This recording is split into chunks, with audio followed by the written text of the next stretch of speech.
വെട്ടിപ്പിടിച്ചതും കണ്ടുപിടിച്ചതും ദാനം കിട്ടിയതും ധർമ്മം കിട്ടിയതും കേസ് പറഞ്ഞ് ജയിച്ചതും അന്യായമായി സമ്പാദിച്ചതും അധ്വാനിച്ച് അവൻ നേടിയതുമെല്ലാം വിദേശത്തും സ്വദേശത്തും പോയി സ്വരുക്കൂട്ടിയതെല്ലാം ഈ ഭൂമിയിൽ ഉപേക്ഷിച്ചിട്ട് നഗരനായി വന്നു. നഗരനായി ഈ ഭൂമിയിൽ നിന്ന് പോകുന്നൊരു മനുഷ്യനാണ് ഞാനും നിങ്ങളും എന്ന മനുഷ്യൻ. കരമുയർത്തി ഹല്ലേലൂയ പറഞ്ഞു.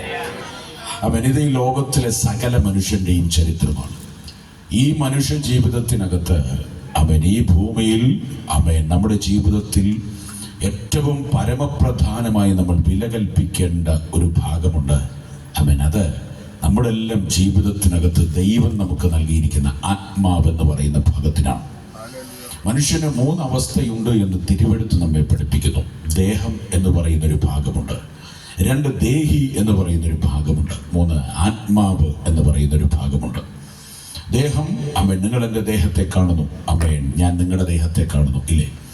അപ്പോൾ നമ്മൾ പരസ്പരം കാണുന്നത് നമ്മുടെ ദേഹത്തെയാണ്. ഈ ശരീരം